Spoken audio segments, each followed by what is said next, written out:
Halo, salam sehat semua. Selamat pagi, siang, sore, dan malam, tergantung kapan kalian menonton video ini.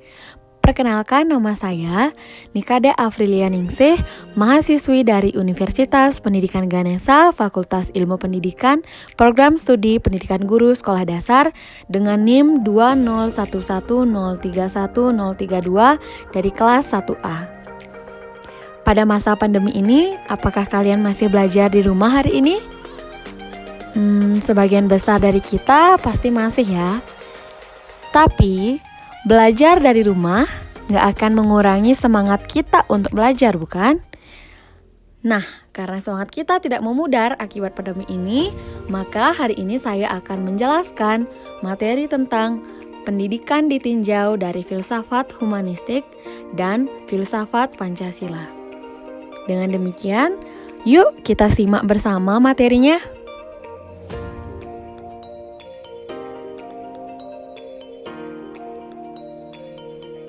Yang pertama, pembahasan tentang tinjauan pendidikan.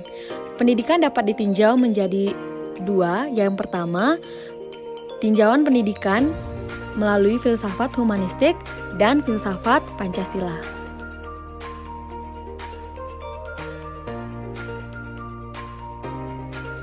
Pendidikan ditinjau dari filsafat humanistik. Pendidikan aliran humanisme menekankan pada pendidikan bebas seperti gagasan orang-orang Yunani dan Romawi. Tujuan pendidikan dalam filsafat pendidikan humanis dirancang untuk memampukan anak didik hidup di masyarakat, membentuk pengetahuan yang menjawab kebutuhan sosial mereka.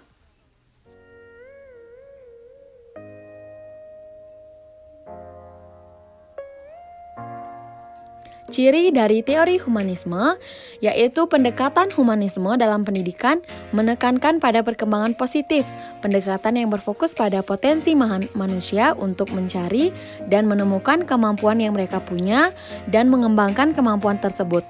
Hal ini mencangkup kemampuan interpersonal, sosial, dan metode untuk pengembangan diri yang ditunjukkan untuk memperkaya diri, menikmati keberadaan hidup, dan juga masyarakat.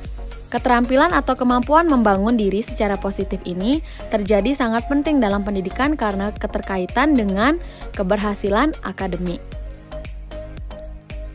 Tujuan utama para pendidik adalah membantu siswa untuk mengembangkan dirinya, yaitu membantu masing-masing individu untuk mengenal diri mereka sendiri sebagai manusia yang unik dan membantu dalam mewujudkan potensi-potensi yang ada dalam diri mereka.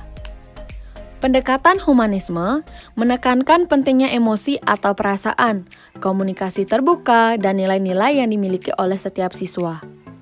Untuk itu, metode pembelajaran humanistik mengarah pada upaya untuk mengasah nilai-nilai kemanusiaan siswa, sehingga para pendidik atau guru diharapkan dalam pembelajaran lebih menekankan nilai-nilai kerjasama, saling membantu, dan menguntungkan, kejujuran, serta kreativitas untuk diaplikasikan suatu proses pembelajaran yang diharapkan sesuai dengan tujuan dan hasil belajar yang dicapai oleh siswa.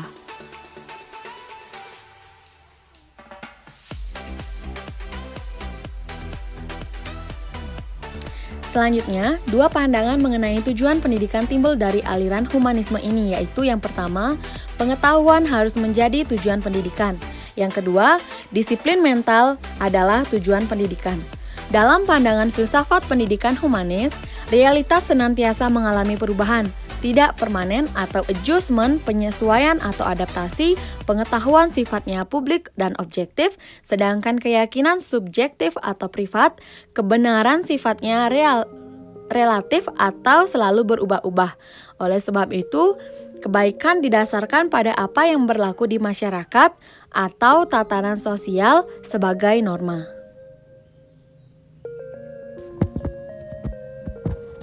Pendidikan ditinjau dari filsafat Pancasila. Ajaran filsafat mempunyai status tinggi dalam kebudayaan manusia, yakni sebagai ideologi bangsa dan negara dan selanjutnya menjadi eksistensi suatu bangsa. Untuk menjaga eksistensi, maka diwariskanlah nilai-nilai itu pada generasi selanjutnya dengan cara transfer nilai yang efektif melalui pendidikan untuk menjamin kebenaran dan efektifnya proses pembelajaran. Selanjutnya, kedudukan filsafat pendidikan bisa dibagi menjadi dua, yaitu yang pertama landasan ilmiah.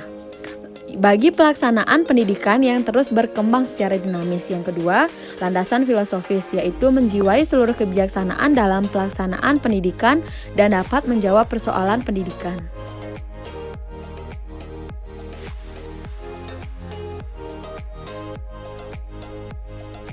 Pancasila sebagai filsafat hidup bangsa. Pancasila adalah jiwa seluruh rakyat Indonesia, kepribadian bangsa Indonesia, pandangan bangsa Indonesia, dasar negara Indonesia, tujuan hidup bangsa Indonesia, serta kebudayaan yang mengajarkan bahwa hidup manusia akan mencapai puncak kebahagiaan jika dapat dikembangkan keselarasan dan keseimbangan, baik dalam hidup manusia secara pribadi sebagai makhluk hidup sosial, dalam hubungan masyarakat, alam, dan Tuhannya, mengejar kemajuan lahiriah dan kebahagiaan rohaniah.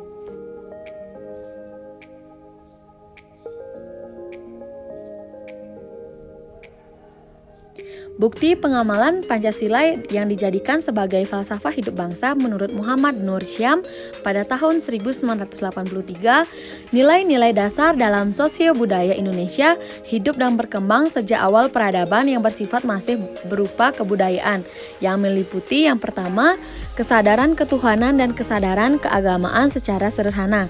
Yang kedua, kesadaran kekeluargaan, di mana cinta dan keluarga sebagai dasar dan kodrat terbentuknya masyarakat yang kesinambungan generasi. Yang ketiga, kesadaran musyawarah mufakat dalam menetapkan kehendak bersama. Yang keempat, kesadaran gotong royong serta tolong-menolong.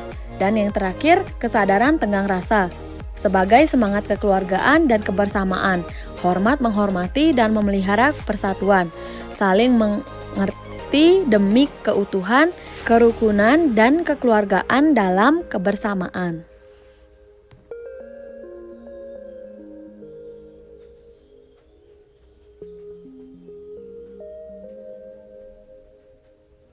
Alasan filsafat pendidikan Pancasila merupakan tuntutan nasional karena filsafat pendidikan Pancasila merupakan subsistem dari sistem negara yang merupakan perwujudan nilai dan jiwa Pancasila yang dapat melestarikan kebudayaan, martabat, dan kepribadian bangsa dan negara.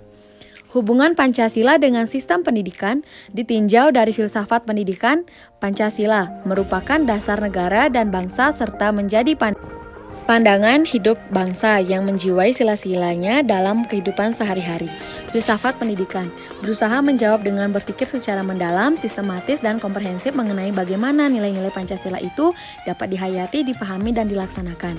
Sistem pendidikan memasukkan nilai-nilai Pancasila ke dalam sebuah proses pendidikan sebagai peran utama transfer nilai. Baik, sekian penyajian materi yang dapat saya sampaikan pada kesempatan kali ini. Saya ucapkan terima kasih kepada pihak yang telah menonton video ini dari awal hingga akhir. Dan saya memohon maaf apabila terdapat kekurangan dalam penyajian materi. Akhir kata, saya ucapkan terima kasih. Selamat pagi, siang, sore, malam, tergantung kapan kalian berakhir menonton video ini.